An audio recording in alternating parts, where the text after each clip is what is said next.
मुझे बुलाया गया, मैं पहुंचा, और जाहिर है जब आप जाते हैं आपको पता होता है कि अब्बा जान है, हमको शाहरुख खान तो है नहीं कि हमें गाने गाने को मिलेंगे और हमारा रोमांस होगा।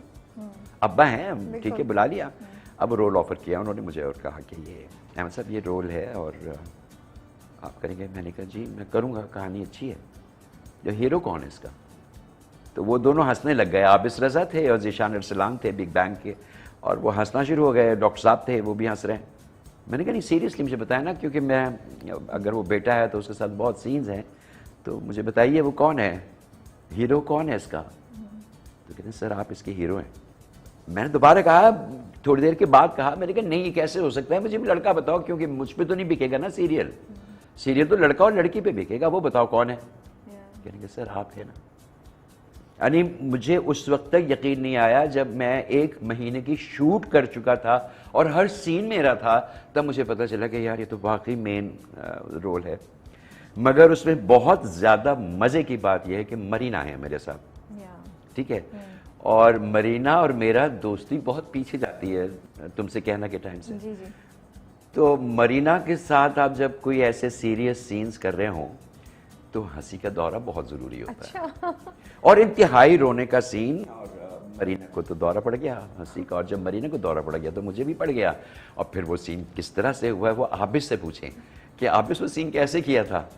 आबिस बहुत इन्वॉल्व है, और बात वही होता था कि अहमद साहब खुदा के वास्ते यार वापस मूड में कैसे आएंगे, बाल नोचता बात होता है, अहमद साहब प्लीज वापस रोएं।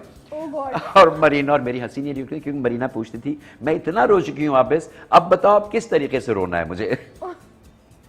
जैसे मैं अब पूछता हूँ कि यार मैं हर तरीके से मर चुका हूँ, हार्ट अटैक से, एक्सीडेंट से, हर तरीके से मर चुका हूँ, तब मुझे मरने का तरीका बताओ कि कैसे मरना है। तो एक सीरियल में कहने लगे कोई बात नहीं, इस दफा आपके सर पे गमला गिरेगा। सॉरी, मैंने कहा दैट्स डिफरेंट, ओके एक्चुअली मैं सोच रही थी, मैंने कहा ये क्वेश्चन इनसेंसिटिव ना हो जाए, मैं सोची, मैंने कहा what would you like to choose, अगर आपको दिया जाए, आप बोले कि भाई आप 5वीं छठी में बस ये होने वाला जो हमेशा होता है, तो आप मेथड क्या यूज करेंगे? भाई अब की मैं नाचते हुए मरना चाह रहा हूँ कि भाई हंसी खुशी डांस करते करते बस गए।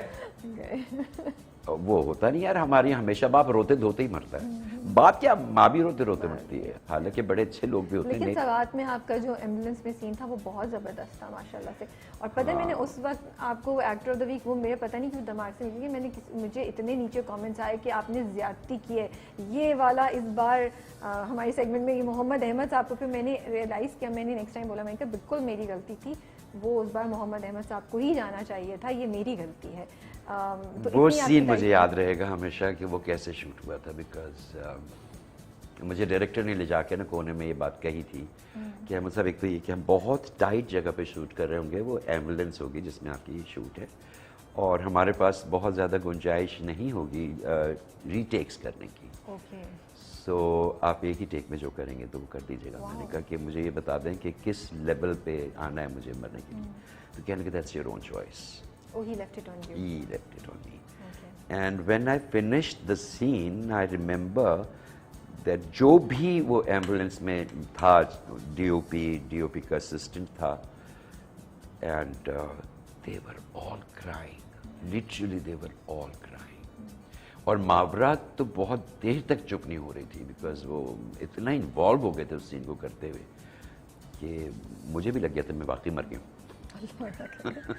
But yes. अब आप बोल रहे हो, मैं याद की हूँ, आई डिसएग्री विद यू जो आपने बोला कि मेरे सारे रोल ऐसे होते हैं, because I think as a father in सबात आपका character specially towards the end जब आपको वो होता कैंसर हो जाता है लंग्स का है, उसमें आपकी कितनी ज़बरदस्त और डिफरेंट एक्टिंग थी। इन रसवाई कम्प्लीटली डिफरेंट, उसमें वो एक झुका हुआ, कंधे झुकाए हुए, एक गिल्टी बाप की फीलिंग थी, you know. So your characters have been, you shown, हमें हर उसमें आपने एक डिफरेंट तरीके के बाप दिखाए और वो एग्जिस्ट करते हैं। बाप एक साइड एक तरह के तो नहीं होते। ये तुम्हारी बातें सुन के मुझे लगने लगा कि मैंने ये सब किया होगा, अदरवाइज नहीं सीरियसली आप अपने आप को अंडर वो कर रहे हैं। It's really been. बट मुझे ये बताइए, आप डायरेक्टर से बात होती है कि इसको मैं ऐसे करूं या नहीं, बाप के कैरेक्टर को समझ, डायरेक्टर पीछे चलती है आपकी। हाँ, ये साइकी तो देखें आप, दो ही तरीके हैं एक्टिंग करने के, या तो आप उस तरह से कर दें टेक्निकली जैसे होना चाहिए, और मेरा तरीका ये है कि जब आप एक दफ़ा स्क्रिप्ट पढ़ लेते हैं और अपना कैरेक्टर समझते हैं तो फिर आप वो कैरेक्टर बन जाते हैं, फिर आपको कोई चीज़ ऐड नहीं करनी पड़ती बिकॉज आप वो कैरेक्टर बन चुके हैं। तो मेरा तरीका यही होता है कि रुसवाई में जब ये हमने किया था तो मैं उस लड़की का बाप बन गया था, ऐदे वफा में मैं वो बन गया था।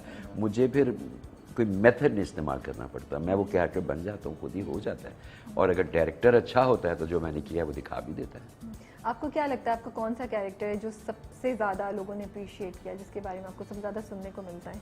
यार मुझे अभी तक मेरे पास तुम हो का मतीन और मलिक अयार पे जो रिस्पांस मिलता है वो कमाल है। उसकी वजह से कौन सा कैरेक्टर सबसे मुश्किल था आपके लिए करना? अगर आप कहें रुसवाई वाला कैरेक्टर मेरे लिए बहुत मुश्किल था, क्योंकि उसमें बहुत बार ये हुआ कि when I went into that character, वो पर्टिकुलर सिचुएशन में गया, मैं कभी वो ग्लिसरीन या बाम नहीं लगाता रोने के लिए, मैं हमेशा खुद रोता हूँ। मैंने कभी आर्टिफिशियल आंसू नहीं दिए। और वास्तव ये होता था कि आप उस रोल में गए हैं और आपने रोना शुरू किया, फिर मेरा उस रोल से बाहर आना मुश्किल हो जाता था।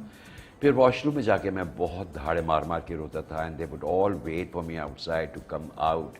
और फिर मुझे वो रुबीना संभालती थी कि नहीं अहमद साहब, it's okay, you have done it, come out of it. फिर वो कोई ऐसा सीन रखते थे जो ज़रा लाइट हो। एक दिन ऐसा था जिस दिन 9 सीन्स थे शूट के, और 9 के 9 सीन्स में मुझे रोना था। जो सुबह से शुरू हुआ तो रात 10 बजे तक रोने के सीन्स थे। वो मेरे लिए बहुत मुश्किल था, क्योंकि आप वक्त लगता है फिर उससे बाहर निकलने में। जलन के बारे में बड़ा कंट्रोवर्सीज भी चल रही हैं, बातचीत भी हो रही है। तो जब हम आबिद साहब से बात कर रहे थे और सहर ने भी कुछ थोड़ा इसी तरह बोला, मैंने शायद उनका नाम गलत ले दिया है राइटर का। So is it really about bad parenting? आपको जब स्क्रिप्ट पढ़ रहे थे आपको लगा ये कि माँ बाप की गलती के ऊपर है, ये कि माँ बाप जिस तरीके से बच्चों को परवरिश करते हैं, ये उसके बारे में आपको लग रहा था जब आप स्क्रिप्ट पढ़ रहे थे? जब मैं स्क्रिप्ट पढ़ा था तो बहुत कुछ ऐसा था जिसके बारे में मुझे बहुत एतराज़ात थे, मगर मुझे ये तसल्ली थी कि मैं तो जल्दी से मर के निकल लूँगा। मगर आबिद से भी बात होती थी और लोगों से भी बात होती थी, मगर ये कि उनका पॉइंट ऑफ व्यू कोई और था, मेरा बिल्कुल सिरे से अलग था। तो मैं इसके बारे में बहुत ज़्यादा नहीं बोलूँगा। हाँ, यूँ ज़रूर इतना ज़रूर कह सकता हूँ कि जलन से मैं मुत्तफ़िक़ नहीं था। उसमें मैंने वाकई एज एन एक्टर काम किया था, और इससे ज़्यादा मेरा उसमें कोई पार्टिसिपेशन नहीं है। ठीक है, वो उन लोगों का पॉइंट ऑफ व्यू था और उनको लगता था ये बात ऐसे होनी चाहिए, तो उन्होंने कर ली। लेकिन या एक झूठी लव स्टोरी कैसे आया आपके पास? Merin Jabbar, you know, she is very good best friend. उनका फ़ोन आया आपको और आपने कहा ठीक है, या स्क्रिप्ट पढ़ा था? नहीं, स्क्रिप्ट नहीं पढ़ा मैंने, उसका नहीं पढ़ा। सिर्फ मेरिन जब्बार ने कॉल किया and I was there doing it.